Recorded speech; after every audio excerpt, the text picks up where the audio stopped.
મિત્ર જો જન્માષ્ટમી આવે છે ને આપણી ઘરે કાનુડાના છે ને બહુ બધા વાઘા છે. તો કેટલા વાઘા છે આપણી પાસે? વાઘા તો કઈ ગણ્યા નથી પણ મમ્મી છે ને દર વખતે બનાવે છે નવા નવા. તો જો આ બનાવેલો છે એક બ્લુ કલર નો છે બહુ જોરદાર છે. અને આ છે પિંક કલર આ પિંક કલર નો અને આ છે પેરોટ અને ઓરેન્જ.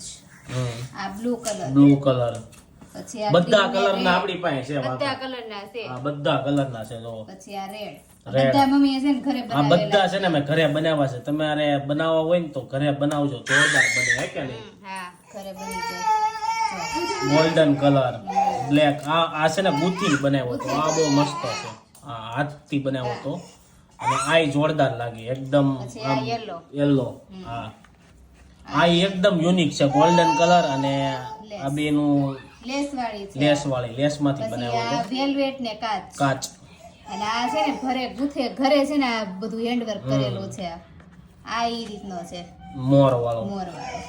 અને આ છે લેસ પટ્ટી વાળો. અને ગાઈઝ હજી એક વાઘો અત્યારે બને છે. એક આ છે આપણે કાનાને પહેરાવ્યો. એક પહેરાઈ દીધા છે કાનાજીને અને હજી એક વાઘો બને છે. ઈ વાઘો બને છે. ઈ વાઘો અત્યારે લગીમાં બન્યો નથી. એવો પહેલી વાર જ વાઘો બને છે. મોર પીસ વાળો બને. ચાલો બતાવો. જો આ બાજુ મમ્મી બનાવે છે મોર પીસ વાળો. આખો ફાઇનલ થાય ને ફરીથી બતાવશું. બાકી જન્માષ્ટમી આવે છે તો આ વાઘાના છે ને વિડીયા બધાને શેર કરો, જેની ઘરે કાનાજી હોય ને એટલે મસ્ત મસ્ત કાનાજી માટે નવા વાઘા બધા બનાવે.